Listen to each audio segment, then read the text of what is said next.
Hello everyone, and thanks for joining me on another trip around Liverpool.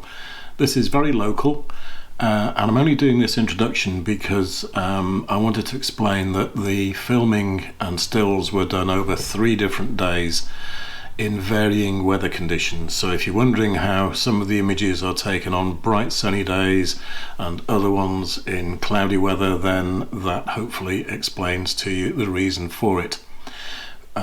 Without any more ado, I'm going to cut to the video and then I'll come back to you at the end just to fill out some of the finer details. Today the location is really quite local. I'm still technically in Toxteth, Liverpool, which is my sort of home stomping ground, I guess you'd say. But I brought you down here this morning. You can probably hear in the background the sound of running water. And I'll just show you what that's all about.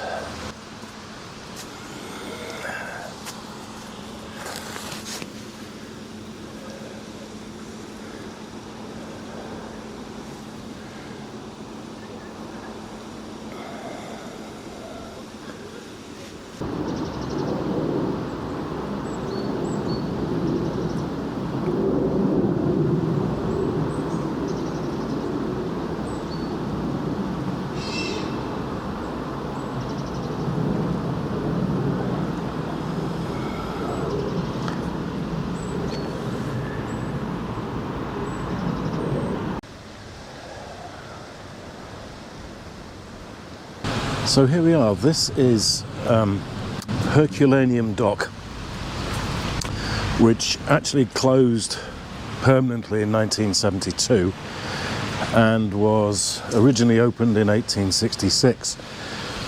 And if you're wondering about the shape of that sort of ornamental lake, that is one of the original 3 graving docks that occupied this site. Originally there would have been one to my right and another one to my left, which basically were filled in, and then this new housing development has been constructed on top. But they've left the central one as a really very impressive feature, to be honest with you.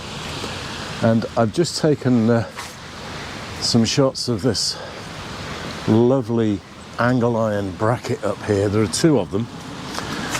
And obviously they were to allow a sliding barrier or gate to come across here to close off the steps during, I guess, out of hours. And we'll come on to the possible reason why that might be later on.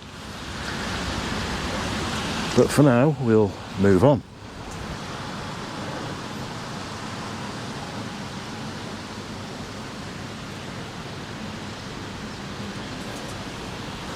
A mural depicting Liverpool's maritime heritage and lots more besides.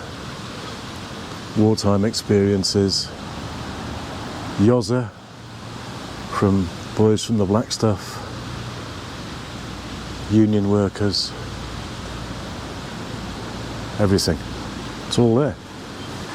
And you might be wondering why a very Italianate name like Herculaneum should be given to Shipyard Docks complex here in the northwest of England. And interesting story, before there was a dock here, a gentleman opened a pottery, as in ceramics, tableware, call it what you will. And in the 18th century, the epicenter of the ceramics industry was Staffordshire in the Midlands. And the gentleman decided to not only start manufacturing his own pottery here in Liverpool, but he poached, for want of a better word, some experienced potters from Staffordshire to come and work for him. And in the 18th century there really was only one name in ceramics, and that was a certain Mr. Josiah Wedgwood. And Josiah decided to call his main factory in Staffordshire Etruria. And so the name for this site was settled on Herculaneum.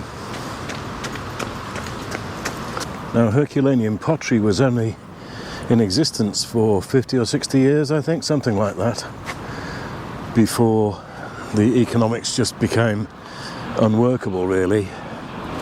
And by that stage, the ceramics industry in Staffordshire basically had a stranglehold on the UK market. There are serious collectors of Herculaneum pottery. It does fetch a premium, mainly because it was only in existence for such a relatively short period of time. Now, I can't actually get inside this housing development. It's a gated community, but I am going to take the camera as far in as I can because I want to show you one of the reasons why at some stage that entranceway down there would have been blocked off during out of hours periods. I just wanted to give you an overall view of the site. The steps that we came down are up there on the right hand side, and I hope this illustrates the difference in height between sea level, where we are now, and the upper level of the streets of Toxteth, which is where a lot of the dock workers would have actually lived.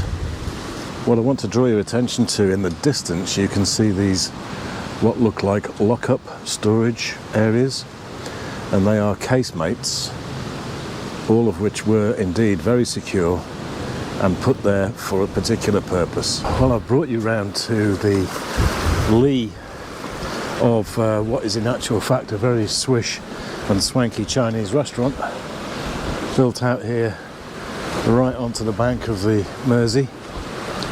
And I've come here specifically because I wanted to show you what's left of the two entrances to Herculaneum Dock, which were blocked off obviously after 1972. Those casemates that I pointed out to you in the dockyard I have photographed before. Now, I do know for a fact that there are some that are still open, but the last time I was down here they were fenced off, presumably to stop rough sleepers and the like getting in them. But we're going to go there next and see what we can photograph.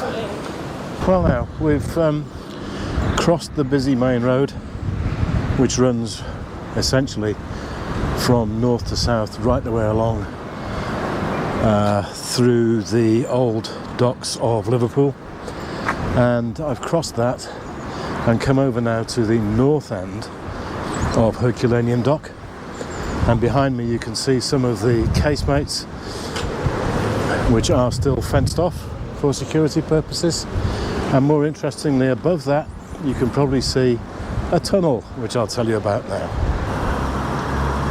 So there we are. Now, these casemates run the whole length of the dock, north to south. So one of the more interesting aspects of Liverpool's history is something that was called the Liverpool Overhead Railway, nicknamed the Dockers' Umbrella. The dock workers used to walk to work underneath it on wet and rainy days for shelter, hence Dockers' Umbrella. And the tunnel entrance that you can see, where are we? Yeah, up there behind me, was for the southern extension, which took the overhead railway up above my head into that tunnel and through to Toxteth, well, Dingle to be precise. And you can quite clearly see it's engraved 1896 Southern Extension Liverpool Overhead Railway. Sadly, the overhead railway was demolished in the 50s/60s because basically it was rusting away, and the cost of repairing was exorbitant, so the council in their wisdom decided it had to go. There is a car left in the Liverpool Museum, So I'll try and take an image of that for you to have a look at, so you know what at least what the rail cars used to look like. So when the overhead railway was demolished, basically all traces of it have been obliterated by now. There are a few maybe 10-12 foot high sections of the supporting stanchions that would have carried the track bed, and they've been included in some of the walling that you can see along the dock road here. So we'll take a look and see if I can show you some of those. But essentially, of course, once the railway was demolished, it meant that the southern extension up there to Dingle was completely pointless. The tunnel wasn't filled in, and in fact at the other end, Dingle Station, I'll show you some old images of Dingle Station, but there was a section of tunnel that collapsed back in the 80s, and they had to shore it up and fill it in and all that sort of stuff to make it safe.